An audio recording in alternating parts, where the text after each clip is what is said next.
ఓం శ్రీ మహాగణాధిపతయే నమః. ఓం శ్రీ సరస్వతీ దేవతాయై నమః. మహాకాళీ మహాలక్ష్మి మహాసరస్వతీ దేవతాభ్యో నమః.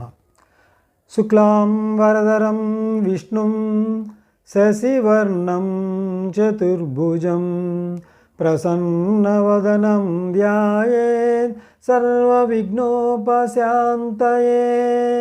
అగజానన పద్మార్కం గజాననమహర్నిశం అనేకదంతం భక్తానాం ఏకదంతముపాస్మహే. మహాకాళీ మహాలక్ష్మి మహాసరస్వతీ దేవతాయై నమో నమః. సవారూఢం మహాభీమం ఘోరదంశ్రం హసన్ముఖీం చతుర్భుజాం ఖడ్గముండవరభయకరాం ముండమాలాధరం దేవీం లలజ్జిహ్వాం దిగంబరం ధ్యాయేత్ కపాలినీం కాళీం శ్మశానాలయవాసినీం. ఓం శ్రీ మహాకాళీ మహాలక్ష్మి మహాసరస్వతీ దేవతాయై నమో నమః. జయదేవ్ వాస్తు అండ్ ఆస్ట్రో న్యూమరాలజీ యూట్యూబ్ ఛానల్కు స్వాగతం సుస్వాగతం. ఈరోజు ఈ వీడియోలో మన గృహం నిర్మించుకునేటప్పుడు కొన్ని పట్టణ ప్రాంతముల యందు, నదీ తీరముల యందును మరియు కొండ దిగువ ప్రాంతముల యందును వీధులు విదిక్కులకు తిరిగి ఉండును. అటువంటి వీధులను విదిక్కు స్థలము అంటారు. ఈ యొక్క విదిక్కు స్థలముల యందు సింహద్వారం నిర్ణయించుకునేటప్పుడు ఏ వర్గు వారికి ఏ సింహద్వారం పెట్టుకోవాలి, ఏ దిక్కులో పెట్టుకోవాలి అనే దాని గురించి వివరంగా వివరిస్తాను. అయితే ఈ విదిక్కులు గల స్థలములు అనేక చోట్ల ఉన్నప్పుడు ఆ ప్రాంతముల వారు ఏ దిక్కును సింహద్వారం పెట్టుకోవాలనే సందేహాలు సహజంగా కలుగుతూ ఉంటాయి. అంతేకాకుండా ఈ విదిక్కు స్థలముల యందు గృహ నిర్మాణం చేసేటప్పుడు అనేక విధములుగా మంచి చెడు అన్నీ చూసి ఏ దిక్కున నుయ్యి పెట్టాలి, ఏ దిక్కున గొయ్యి పెట్టాలి, ఎటు బరువులు ఉండాలి, ఎటు తలాపి ఉండాలి, ఎటు వంట చేసుకునే దిశ ఉండాలి, ఏ పక్కకు రావాలనేది చాలా జాగ్రత్తగా పరిశీలించి సరైన సిద్ధాంతుల చేత ప్లాన్ వేయించుకున్నప్పుడు మాత్రమే ఆ ఇంట్లో జయం కలుగుతుంది. అంతేకాకుండా ఆ ఇంటి వారందరూ కూడా సుఖ సంతోషాలతో విరజిల్లాలి అంటే సక్రమమైన రీతిలో చక్కటి వాస్తు సిద్ధాంతి చేత చక్కటి ప్లాన్ వేయించుకొని ఆ యొక్క వర్గుల వారికి సింహద్వారములను నిర్ణయించుకొని ఆ ప్రకారంగా చేసుకునడం వలన అందరికీ మేలు కలుగుతుంది. విదిక్కుల స్థలములు ఏ విధంగా ఉంటాయి, ఆ విదిక్కు స్థలాలను గుర్తించడం ఎలా అనే దాని గురించి నేను బోర్డు మీద వ్రాసి మీకు అందరికీ అర్థమయ్యే రీతిలో వివరిస్తాను. సూర్యుడు ఉదయించే దిక్కును బట్టి మనకి అష్టదిశలు ఏర్పడతాయి. అష్టదిశలు అనగా తూర్పు, ఆగ్నేయము, దక్షిణము, నైరుతి, పడమర, వాయవ్యము, ఉత్తరము, ఈశాన్యము. అది ఒక్కోసారి మనకు ఈ విదిక్కు గల స్థలాల యందు సూర్యుడు ఏ మూలకు ఉదయిస్తాడు, ఎలా ఉదయిస్తాడు, అప్పుడు దిక్కులను ఎలా నిర్ణయించుకోవాలి అనే దానిని బట్టి ఇప్పుడు నేను బోర్డు మీద రాసి వివరిస్తాను. అది వివరంగా మీకు తెలియడం కోసం ఒక కంపాస్ తోటి మాత్రం సక్రమమైనటువంటి దిక్కులు, సరైన దిక్కులు తెలుసుకోవచ్చు. అందువలన దీనిని చాలా జాగ్రత్తగా అవలంబిస్తే మీ అందరికీ కూడా జయం కలుగుతుంది. ఇప్పుడు ఈ బోర్డు మీద వివరంగా రాశాను, అది ప్రతి ఒక్కరు కూడా జాగ్రత్తగా గమనించుకోనండి. ఇది మొత్తం మన స్థలం. ఈ స్థలంలో ఈ పక్కన రోడ్డు ఉంది, అనగా తూర్పున వీధి ఉంది. సూర్యుడు ఇక్కడ ఉదయించినప్పుడు ఇది తూర్పు భాగం అవుతుంది, ఇది పడమర భాగం అవుతుంది. మన ఎడమ పక్కన వచ్చేసి ఉత్తరం అవుతుంది, ఈ పక్కన వీధి అవుతుంది, దక్షిణం అవుతుంది. ఇప్పుడు ఈ తూర్పు పక్కన వీధి ఉంది కాబట్టి ఇది తూర్పు స్థలం. అలాగే ఇది దక్షిణం, ఇది పడమర వీధి, ఇది ఉత్తరం వీధి. ఇప్పుడు సూర్యుడు ఇక్కడ ఉదయించినప్పుడు మన స్థలం కొన్ని ప్రాంతాల యందు ఈ విధంగా ఉంటుంది. ఇలాగా ఈ విధంగా ఉన్నప్పుడు మనకు రోడ్డు ఈ పక్కకు వచ్చిందనుకోండి, ఇది ఈశాన్యం వీధి అవుతుంది. అలాగే ఇది ఆగ్నేయం వీధి అవుతుంది. ఇది నైరుతి వీధి, ఈ భాగం ఉంది. ఇది వాయువు వీధి, అనగా సూర్యుడు ఇక్కడ ఉదయించినప్పుడు స్థలం ఈ విధంగా తిరిగి ఉంటే ఇలా కాకుండా ఈ విధంగా స్థలం తిరిగి ఉన్నప్పుడు రోడ్డు ఇలాగ వస్తుంది. అలాగే ఇలా ఈ విధంగా వస్తుంది. అప్పుడు మనకి ఏమవుతుంది? అది ఈశాన్య వీధి, ఆగ్నేయ వీధి, నైరుతి వీధి, వాయువు వీధి అవుతుంది. అప్పుడు ఈ మూల వచ్చి తూర్పు అవుతుంది. ఈ మూల తూర్పు అవుతుంది. అలాగే ఈ మూల ఉత్తరం, ఈ మూల పడమరం, ఈ మూల దక్షిణం. ఈ విదిక్కు స్థలాలు ఒకసారి ఇక్కడ చూడండి కరెక్ట్గా. ఇది లోపల మీకు వివరంగా అర్థం కావడం గురించి దిక్సూచికి సరిపడా ఉన్నటువంటి 90 డిగ్రీస్కి ఉన్నటువంటి వీధులు ఇవి. అయితే 90 డిగ్రీస్ కాకుండా తిరిగిపోయి ఉన్నప్పుడు స్థలం 45 డిగ్రీస్ వెళ్ళిపోయినప్పుడు ఈ విధంగా ఉంటుందని చెప్పి వివరంగా అర్థం కావడానికి ఈ విధంగా దీంట్లో అసలైన స్థలంలో విదిక్కు స్థలం ఎలా ఉంటుందనే దాని గురించి వివరంగా రాశాను. ఇప్పుడు ఈ విదిక్కు స్థలాలు ఈ విధంగా ఉంటాయి. ఇది ఈ పక్కన ఈశాన్యం వీధి అంటాం. అప్పుడు తూర్పు ఏ మూలకి వెళ్తుంది అంటే సూర్యుడు ఇలాగా ఇక్కడ ఉదయిస్తాడు. సూర్యుడు ఇక్కడ ఉదయిస్తుంటాడు. అలా ఉన్నప్పుడు సూర్యుడు ఆ మూల ఉదయించినప్పుడు ఇక్కడ ఈ స్థలంలో సూర్యుడు ఇక్కడ ఉదయిస్తాడు.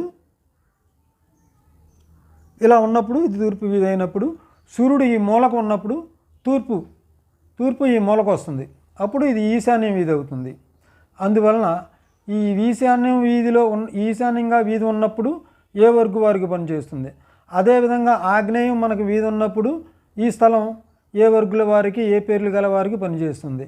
అలాగా నైరుతి వీధి ఉన్నప్పుడు ఈ స్థలం ఎవరెవరికి పనిచేస్తుంది, ఏ వర్గుల వారికి పనిచేస్తుంది. వాయువ్యం వీధి ఉన్నప్పుడు ఏ పేర్లు గల వారికి సింహద్వారం ఏ పక్కన నిర్ణయించుకోవాలనే దాని గురించి వివరంగా వివరిస్తాను. ఇప్పుడు ఆవర్గు వారికి, ఆవర్గు అనగా ఆ, ఆ, ఈ, ఉ, అరు, అరు, ఏ, ఐ, ఓ, ఔ, అం, అహ అనే అక్షరాల్లో అనంతు, ఆనందు, ఆంజనేయులు మరియు ఈరయ్య, ఊర్మిళరావు, ఋషి, ఏడుకొండలు, ఐరావతరావు, ఓంకారు అనేటువంటి పేర్లు గలవారు ఏ సింహద్వారం నిర్ణయించుకోవాలి అనే దాని గురించి చెప్తున్నాను. బాగా అర్థం చేసుకుని 1-2 సార్లు వీడియోని చూసి ఆ విధమైనటువంటి సింహద్వారాన్ని మీరు స్వగృహం నిర్మించుకున్నప్పుడు కానీ లేదా అద్దెలలోకి వెళ్ళినప్పుడు కానీ ఆ యొక్క సింహద్వారాన్ని చూసుకుని వెళ్ళండి. ఆ వర్గు వారికి, ఆ వర్గులో ఆ నుంచి అహా వరకు ఉన్నటువంటి అక్షరాల్లో మొదటి అక్షరం ఈ ఆ వర్గులో ఉన్నప్పుడు ఆ కానీ, ఈ కానీ, ఊ కానీ, ఏ కానీ, ఓ కానీ ఇటువంటి మొదటి అక్షరం మీ పేరులో ఉన్నప్పుడు మీకు బాగా కలిసి వచ్చేటువంటి దిశ వాయవ్యం దిశ. వాయవ్యం వీధి ఉన్నవారికి ఇది పనిచేస్తుంది. అనగా ఈ వీధి, ఈ రోడ్డు ఉన్నవారికి ఈ పక్కన సింహద్వారం నిర్మించుకోవడానికి, ఈ సైడ్ని సింహద్వారం నిర్మించుకోవడానికి పనిచేస్తుంది. కాబట్టి ఈ ఆ వర్గులో ఉన్నవారు ఈ సింహద్వారాన్ని నిర్మించుకోవడం వలన, ఈ సింహద్వారం ఉన్నటువంటి ఇంటిలోకి అద్దెకు వెళ్ళడం వలన వారికి మేలు కలుగుతుంది. ఈ వాయువ్య భాగంలో ఉన్నటువంటి వారికి మామూలు సామాన్యమైనటువంటి లాభాలు కలుగుతాయి. దుర్గుణాలు అనేవి ఉండవు. ఉన్నంతలో కొద్దిగా గొప్ప మేలు జరుగుతుంది తప్ప చెడు జరగదు. అయితే వీరి కనుక ఆగ్నేయ సింహద్వారం కనుక నిర్ణయించుకుంటే గొడవలు, హాని, ఎప్పుడు కార్యనష్టం ఈ దిక్కున కనుక సింహద్వారం పెట్టుకున్నప్పుడు మీకు కలిసి రాకపోవడం జరుగుతుంది. అదేవిధంగా నైరుతి ఈ పక్కన సింహద్వారం పెట్టుకున్నా మీకు ఏ విధమైనటువంటి ఫలితాలు కలగవు. అదేవిధంగా ఈశాన్యం కూడా అంత కలిసి రాదు. ఎంతసేపు కూడా ఆ వర్గు వారికి ఈ యొక్క వాయువ్యపు వీధి కలిగినటువంటి సింహద్వారం పెట్టుకోవాలి. ఒకవేళ వీధి లేకపోయినా అక్కడ అనుకూలాన్ని బట్టి వీధి ఇలా ఉన్నా కానీ సింహద్వారం ఇటు ఉండాలి. అంటే ఈశాన్యానికి వీధి ఉందనుకోండి, మీకు ఈశాన్యానికి వీధి ఉంటే మీరు గృహం నిర్మించుకునేటప్పుడు ఈ పక్కన పెట్టుకోవాలి. అందుకనే మీరు సరైన సిద్ధాంతిని నిర్ణయించుకొని వారి చేత మీకు ఏది కలిసి వస్తుంది అనేది వివరంగా తెలుసుకుని ఈ యొక్క సింహద్వార నిర్ణయాన్ని మీరు నిర్ణయించుకోవడం మీకు మేలు జరుగుతుంది. అందువలన మీకు ఎవరికైనా అవసరమైతే నాకు ఫోన్ చేయండి. నేను ఆ వివరాలన్నీ మీకు వివరంగా చెప్తాను నాతో ఫోన్లో మాట్లాడితే. అదేవిధంగా రెండవ దిక్కు వచ్చి రెండవ వర్గు కా వర్గు, అకచట తపయస వర్గుల్లోనూ రెండవది కావర్గు. ఈ కావర్గు వారికి ఆగ్నేయ సింహద్వారం కూడా కలిసి రాదు. శత్రుబాధలు ధనవేయాలి అంటే ఈ పక్కకి అది కలిసి రాదు. ఈ నైరుతి సింహద్వారం కలిసి వస్తుంది నైరుతి వైపు. అయితే నైరుతి మంచిది కాదు అని అంటారు. ఎందుకు మంచిది కాదు, ఎలా చేసుకోవాలనేది ఈ వీడియో చివరిలో దాని గురించి వివరంగా వివరిస్తాను. మరి రెండో భాగం వచ్చేసి వాయువ్యం. వీరికి కావర్గులో ఉన్నటువంటి వారికి కాక్కా గాగ్గా ఇన్యాల్లో ఉన్నటువంటి వారికి కనకారావు, కామేశ్వరరావు, గణపతి అటువంటి ఇత్యాది పేర్లు గల వారందరూ కూడా ఈ వాయువ్య సింహద్వారం ఒకటి పనిచేస్తుంది, నైరుతి సింహద్వారం పనిచేస్తుంది, ఈశాన్య సింహద్వారం పనిచేస్తుంది. నైరుతి సింహద్వారం సర్వసౌభాగ్యం కార్యసిద్ధిని కలిగిస్తుంది. అదేవిధంగా వాయువ్య సింహద్వారం ధనలాభాన్ని కార్యదీక్షతను కలిగిస్తుంది. ఈశాన్య సింహద్వారం కూడా చాలా లాభదాయకం, సర్వసౌఖ్యాలు కలిగిస్తుంది, పౌత్రాభివృద్ధి కలిగిస్తుంది. అనగా ఈ పక్కన సింహద్వారం కానీ ఈ పక్కన సింహద్వారం కానీ ఈ పక్కన సింహద్వారం కానీ పెట్టుకోవడం వీరికి కావర్గు వారికి అన్ని విధాల శ్రేయస్కరం. అదేవిధంగా అక అయిపోయింది. చావర్గులో చలమయ్య, చంగయ్య, జానకిరామయ్య, జానకిరామ్ ఇత్యాది పేర్లు గలవారు చావర్గులో మొదటి అక్షరాలు చాచా జాజా ఇన్నిలో మొదటి అక్షరం గల వారందరికీ కూడా చావర్గు వారు అంటారు. ఈ చావర్గు వారికి వచ్చేసి వాయువ్య దిశ మీడియంగా ఉంటుంది, మధ్యస్థంగా ఉంటుంది, పర్వాలేదు. ఈశాన్య దిశ మాత్రం ఈ పక్క సింహద్వారం అద్భుతంగా పనిచేస్తుంది. వీరికి అద్భుతంగా పనిచేస్తుంది, మంచి సుఖ సౌఖ్యాలను కలిగిస్తుంది. వీరికి కూడా ఆగ్నేయ సింహద్వారం వ్యాధులు, ధనవ్యయాలు, ఖర్చులు ఉంటాయి. నైరుతి సింహద్వారం కూడా అలాగే వీరికి సర్వారిష్టాలను కలుగజేస్తుంది. ఇప్పుడు నేను చెప్పే విషయాలన్నీ జాగ్రత్తగా వినండి. ఈ విధంగా ఉన్న వాళ్ళు చాలామంది ఇబ్బందులు పడుతున్నారో లేదో మీరు గమనించండి. అప్పుడు మీకే అర్థమవుతుంది నేను చెప్పే దాంట్లో ఎంత వాస్తవం ఉన్నది లేదా అనేది. అందువలన ఈ చావర్గు వారు ఎప్పుడు కూడా వాయువ్యం, ఈశాన్యం ఈ రెండు సింహద్వారాలు చూసుకోండి. ఈ వాయువ్య సింహద్వారం ఒకటి, ఈశాన్య సింహద్వారం ఒకటి, ఇది వీరికి పనిచేస్తుంది. వీధి ఇలా ఉన్నప్పుడు. తర్వాత వచ్చేసి టావర్గు. ఈ టాటా డాడ్డానా, ఈ టాటా డాడ్డానా అనే అక్షరాల ఈ వర్గులో సామాన్యంగా మన వైపు పేర్లు ఎక్కువగా ఉండవు. ఏ టాగూరో ఏదో అలాంటివి ఉంటాయి తప్ప అందరికీ ఉండవు. అయినప్పటికీ టావర్గు గురించి కూడా చెప్పాలి కాబట్టి ఈ విధిక స్థలాల్లో టావర్గు వారికి కూడా ఆగ్నేయ సింహద్వారం బాగుంటుంది. ఈ యొక్క ఆగ్నేయ సింహద్వారం టాటా డాడ్డానా అనే అక్షరాలు పేరులో మొదటి అక్షరం ఏదైతే ఉందో వారు ఈ ఆగ్నేయ సింహద్వారం ఇలాగా ఆగ్నేయ సింహద్వారం పెట్టుకోవడం కలిసి వస్తుంది. వీరికి సకల సౌఖ్యాలు, లాభాలు కలిగిస్తుంది. అదేవిధంగా వాయువ్య సింహద్వారం కూడా వీరికి కలిసి వస్తుంది. విశేష ధన సంపదను, స్త్రీ ధన ప్రాప్తిని కలిగిస్తుంది. ఈశాన్య సింహద్వారం, ఈశాన్యం కూడా వీరికి పనికొస్తుంది. అంటే ఈ పక్క సింహద్వారం కూడా ధన సంపదను, ఆరోగ్య సంపదలను కలుగజేస్తుంది. కాబట్టి ఈ యొక్క ఈశాన్యం వీధి ఉన్నవాళ్ళు కూడా ఈ యొక్క టావర్గు వారు ఎవరైనా టావర్గులో పేరు కనుక ఏమన్నా ఉంటే వారు కూడా ఈ విధంగా సింహద్వారం నిర్ణయించుకోవడం చాలా మంచి జరుగుతుంది. తర్వాత వచ్చేసి అక చ టా అయిపోయింది. తావర్గు. ఈ తావర్గు వారికి తాత దాద్దాన, తాత దాద్దాన అంటే తమ్మయ్య, తమ్మారావు, ధనరాజు, నాగరాజు, నాగేశ్వరరావు, నాగేంద్ర ఇటువంటి ఇత్యాది ఈ తాత దాద్దానాలో ఈ వర్గులో తావర్గులో మొదటి అక్షరం మీ పేరులో ఉన్నవారు ఈ తాత దాద్దానాల తావర్గు వారందరూ కూడా ఏ విధంగా సింహద్వారం నిర్ణయించుకోవాలంటే ఆగ్నేయ సింహద్వారం మాత్రమే వీరికి కలిసి వస్తుంది. ఆగ్నేయ సింహద్వారం పెట్టుకోవడం ధనలాభం కలుగుతుంది, మంచి జరుగుతుంది, మేలు జరుగుతుంది.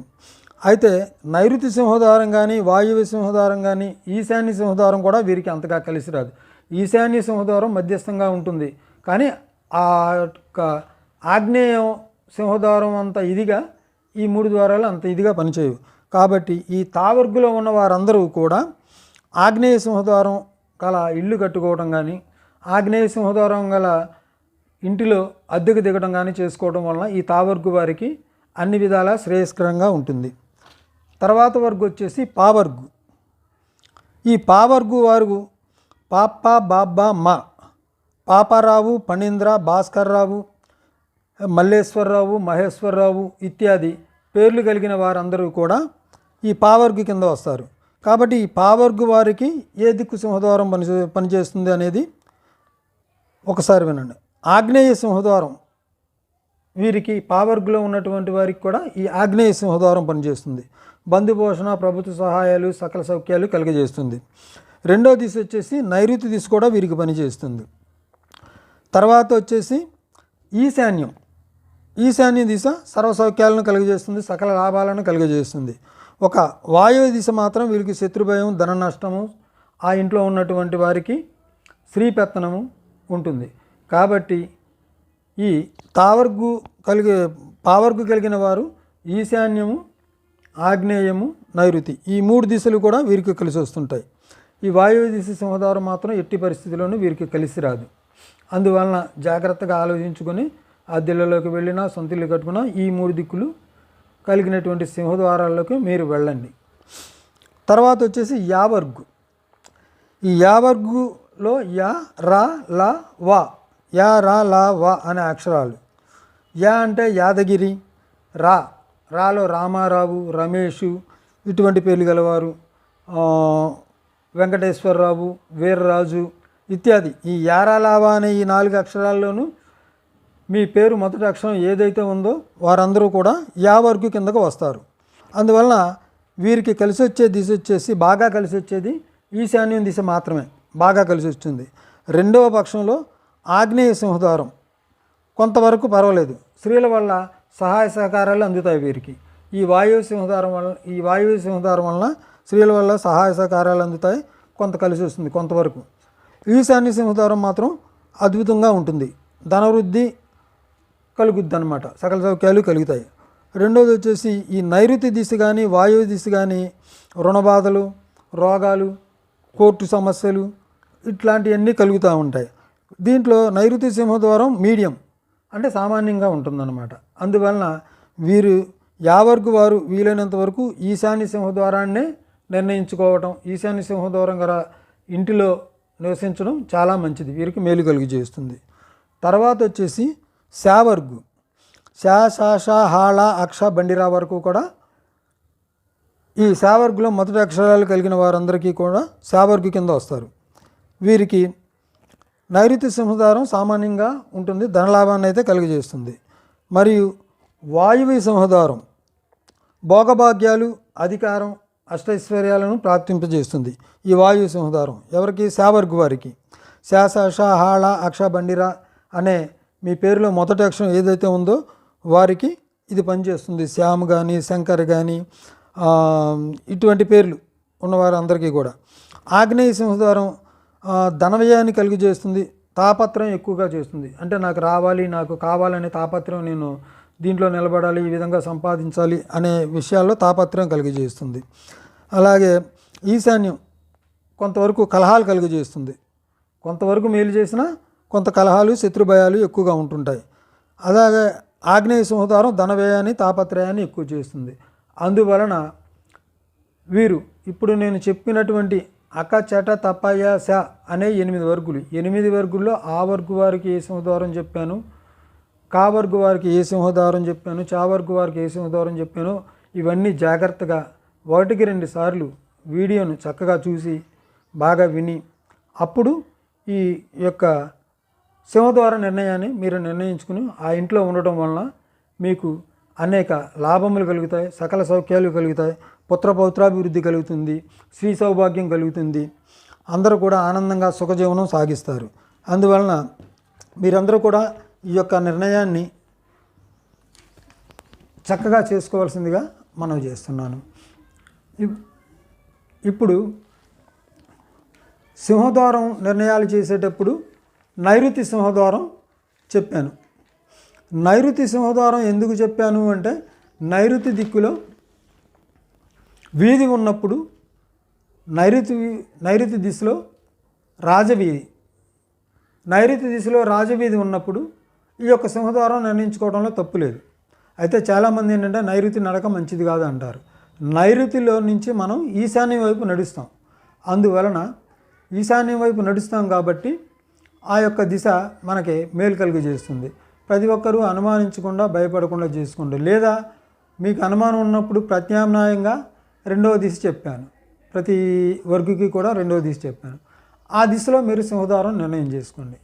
ఇప్పుడు నేను చెప్పినటువంటి విషయాలు అన్నీ కూడా మీకు అర్థమైనాయే అనుకుంటున్నాను. మీకు ఏ సమస్య ఉన్నా ఏదైనా అవసరమైనా నాకు ఫోన్ చేయండి. ఏ సమయంలో ఫోన్ చేసినా నేను ఫోను తీస్తాను. దానికి మీకు ఏం చేయాలో నేను చెప్తుంటాను. దాని ప్రకారం మీరు చేసుకోండి. ఈ యొక్క నా వీడియో మీకు నచ్చితే లైక్ చేయండి, అందరికీ తెలిసేలాగా షేర్ చేయండి. అదేవిధంగా సబ్స్క్రైబ్ చేసి పక్కన ఉన్నటువంటి బెల్ బటన్ నొక్కండి. మీ విషయాలు మీకు సమస్యలు ఏమైనా ఉంటే కామెంట్ రూపంలో నాకు తెలియచేయండి. మీ అందరికీ కూడా సవివరంగా వివరిస్తాను. అందరికీ నా హృదయపూర్వక నమస్కారాలు.